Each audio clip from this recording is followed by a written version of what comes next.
The Islamists in Bangladesh are on a rampage against Hindus, of course. The interim government of Muhammad Yunus is looking the other way. Is all this being done to bait the Modi government in India?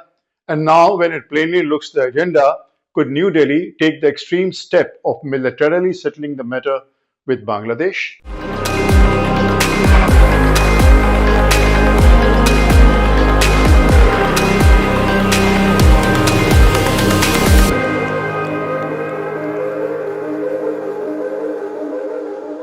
Welcome to this new edition of Wise Heads. I am your host, Ashish Shukla. The Yunus government has been vocal about two things in recent times. One, that the Indians are exaggerating the violence against the Hindus in Bangladesh. Two, that if India is doing all this to attack the sovereignty of Bangladesh, we are ready. As to the first point, nobody believes, Yunus, that there is no violence against Hindus in Bangladesh. The US President elect Donald Trump doesn't believe it to be the truth. The shadow foreign secretary of the United Kingdom, Priti Patel, doesn't believe it either. Yunus' utterance is also a straight lie since his administration today is full of violent Islamist forces. The prime one is Hifazat-e-Islam, who is now mainly renamed and part of Yunus' administration. Hifazat wants Sharia law in Bangladesh and is much like Taliban. Yet Hifazat's vice president Khalid Hussain is now in Ministry of Religious Affairs. Tariq Rahman, the acting chairman of Bangladesh National Party, and Lufozar Man Babar, former Home Affairs Minister, jailed for the horrific Dhaka 2004 Grenada attack, have been set free. Khuda Baksh Chaudhry, then the Inspector General of Police, convicted for his role in the Grenada attack, who was convicted by court, is now a special assistant to Yunus with the status of a minister.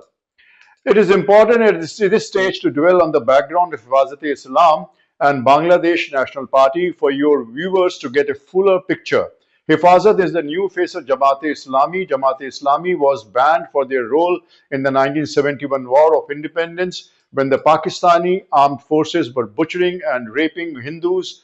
A million of them. Jamaat-e-Islami was said to be a local help to the Pakistani butchers. Jamaat-e-Islami was subsequently banned and Hifazat is now their new face. Like Jamaat, Hifazat are also a fundamentalist Islamic group wanting Sharia law in Bangladesh, where women should remain under the chadar and non-Muslims deserve death and death only. Bangladesh National Party, that is BNP, also has a hardline Islamist face, unlike the Awami League, which was for a secular Bangladesh and whose leader, Sheikh Hasina, elected Prime Minister of Bangladesh, was deposed through a US engineered plot in August this year. How do we know that the August coup was US engineered? Well, there are leaks by the International Republican Institute which prove it. Sheikh Hasina herself had said that she was being forced by the United States to allow it a military base in Bay of Bengal, and her refusal means that she would now be their target. It is as good a time as now to remind the viewers that the butchering of Bangladesh's founding father, Sheikh Mujibur Rahman, and his entire family, barring Hasina, was a CI machination. Now, once the United States was able to get Sheikh Hasina out, they put their puppet Yunus in charge of Bangladesh. From then on, atrocities against Hindus and other minorities took an intense turn. India, of course, showed its concern, but it was met with a combatant tone from Bangladesh. The important Bangladesh newspapers were full of articles on how India would get a bloodied nose if they dare attack Bangladesh.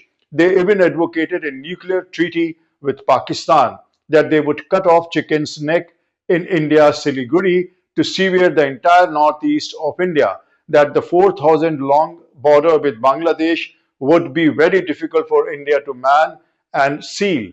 Well, this of course was bravado without substance. A few BrahMos missiles from India are enough to neutralize Bangladesh armed forces, and Bangladesh has some cheeks to threaten India as the electricity largely is India's gift. They still owe India $1 billion on electricity. The eggs they get on their breakfast table is largely imported from India. The impoverished nation has around 4 crore illegal immigrants who have crossed over to India in despair, and they continue to do so because of distressing conditions at home. The water Bangladesh gets is largely through India's largesse. Bangladesh seeking Pakistan's help is like two impoverished, almost failed states talking nonsense.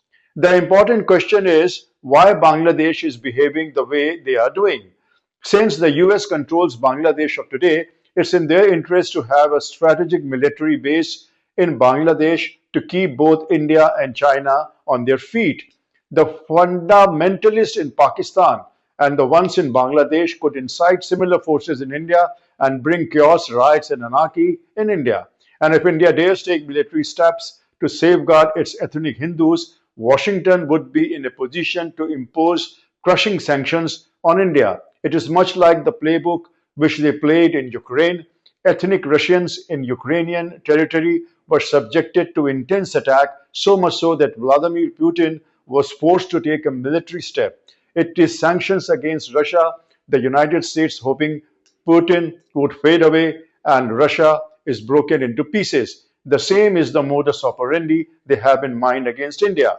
The truth is, the United States would be very unhappy if India gets close to China, their arch enemy. And that is exactly what's happening between New Delhi and Beijing in recent weeks.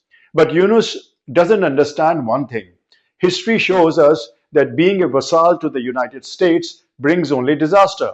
It happened to Laos during the Vietnam War, to Saddam Hussein in Iraq, and to Ukraine in recent times. So would be the fate of Bangladesh if it gives itself up to jihadi forces. The nation could descend into a civil war. Still, the $1 million question is, could India be forced to take a military stance? Well, it could if mass of humanity throngs its border and a refugee crisis unfolds like it did in 1971. India could then attack and carve out Bangladesh for this suffering humanity, its ethnic Hindus, to have a piece of land for themselves, much like it did for Bangladesh in 1971.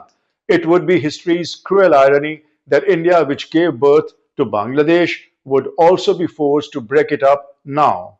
That's all in today's edition of Wise Heads. It's your host, Ashish Shukla, who now takes your leave. It's a rapidly deteriorating situation on India's borders, and something would have to give way very soon. We await with bated breath, with prayers on the lips. With this, goodbye and good luck.